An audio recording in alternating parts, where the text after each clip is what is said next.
High আমার প্রিয় ছাত্রছাত্রী, এখন আলোচনা করতে চলেছি যারা ফিফথ সেমিস্টারে পড়ছো, পলিটিক্যাল সায়েন্স যাদের রয়েছে, অর্থাৎ কোডটা দেখে নেবে DSEA2। ঠিক আছে, দেখো ইন্ডিয়ান ফরেন পলিসি। ঠিক আছে, ইন্ডিয়ান ফরেন পলিসি টপিকটা দেখে নিও।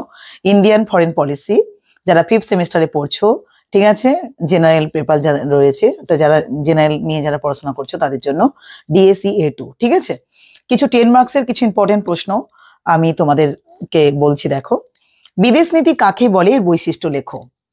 বিদেশ নীতির নির্ধারকগুলি আলোচনা করো। জাতীয় স্বার্থের উপাদানগুলি লেখো।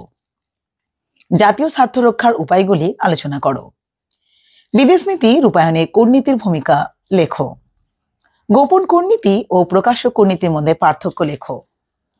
প্রচারের সাফল্যের উপাদানগুলি আলোচনা করো। বিদেশ নীতি রূপায়ণে সামরিক বাহিনীর ভূমিকা আলোচনা করো। বিদেশ নীতির সামরিক বাহিনীর মধ্যে সম্পর্ক আলোচনা করো। ভারতের পররাষ্ট্রনীতির একটি অন্যতম বৈশিষ্ট্য হিসেবে নির্জোট নীতির বিশ্লেষণ করো। পঞ্চশীল নীতির উপর একটি টিকা লেখো। কাশ্মীর সমস্যা কিভাবে ভারত পাকিস্তানের সম্পর্কে প্রভাব বিস্তার করেছে তা সংক্ষেপে আলোচনা করো। নেহরুর বিদেশ নীতির মূল বৈশিষ্ট্য কি আলোচনা করো। কূটনীতি যে কোনো দুটি ধরন সম্পর্কে আলোচনা করো। বিদেশ নীতি গঠনের ক্ষেত্রে প্রচারের ভূমিকা আলোচনা করো। পররাষ্ট্র নীতি নির্ধারণে জাতীয় স্বার্থের ভূমিকা আলোচনা করো। কূটনীতির সংজ্ঞা দাও। পররাষ্ট্র নীতি ও কূটনীতির মধ্যে পার্থক্য লেখো। ভারতের বিদেশ নীতির মূল স্তম্ভ হিসেবে জোট নিরপেক্ষ নীতির গুরুত্ব আলোচনা করো। ভারত ও বাংলাদেশের দ্বিপাক্ষিক সম্পর্কের সীমাবদ্ধতা আলোচনা করো।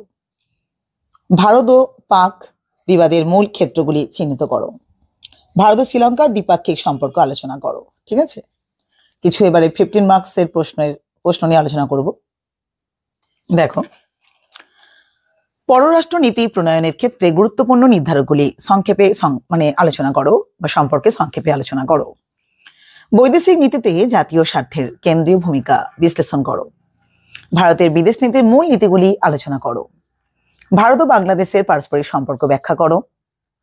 প্রচার কার্যের সংজ্ঞা দাও। এর প্রকৃতি ব্যাখ্যা করো। এছাড়া বৈদেশিক নীতি গঠনে কিভাবে সামরিক শক্তি প্রভাবিত করো, বৈদেশিক নীতির গঠনে কিভাবে সামরিক শক্তি প্রভাবিত করে। ঠিক আছে, নেক্সট দেখো কি বলছে। ভারত ও নেপালের দ্বিপাক্ষিক সম্পর্ক বিষয়ে একটি নিবন্ধ লেখো। ভারত ও পাকিস্তানের সম্পর্কের মূল সমস্যাগুলি সংক্ষেপে আলোচনা করো। পররাষ্ট্র নীতি সংজ্ঞা দাও। এর নির্ধারকগুলি আলোচনা করো। জাতীয় স্বার্থ কি, জাতীয় স্বার্থ কিভাবে বিদেশ নীতির গঠনকে প্রভাবিত করে তা আলোচনা করো।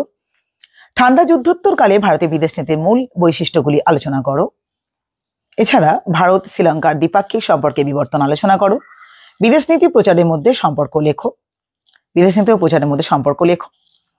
আর বিদেশ নীতির রূপায়ণে প্রচারের ভূমিকা। দেখো, একটা জিনিস কিন্তু এখানে বলে দিই তোমাদের, মোটামুটি বিদেশ নীতি ধরো কাকে বলে, এর বৈশিষ্ট্য, এর নির্ধারক, ঠিক আছে, বা জাতীয় স্বার্থের একটা ভূমিকা, তারপরে ধরো তোমার ভারত ও পাক বিবাদের মূল ক্ষেত্র, ভারত ও বাংলাদেশের একটা দ্বিপাক্ষিক সম্পর্ক, ভারত ও শ্রীলঙ্কার মধ্যে শ্রীলঙ্কার মধ্যে দ্বিপাক্ষিক সম্পর্ক, তারপরে তোমার নির্জোট আন্দোলন, কূটনীতি, তো পররাষ্ট্রনীতি হিসেবে নির্জোট নীতির ভূমিকা, তো সামরিক বাহিনীর গুরুত্ব বিদেশ নীতির ক্ষেত্রে বা রূপায়ণের ক্ষেত্রে। তো কিছু কিছু প্রশ্ন খুবই সিমিলার। ঠিক আছে, 10 মার্কসের প্রশ্ন বা 15 মার্কসের প্রশ্ন খুবই কিছু কিছু খুবই সেম।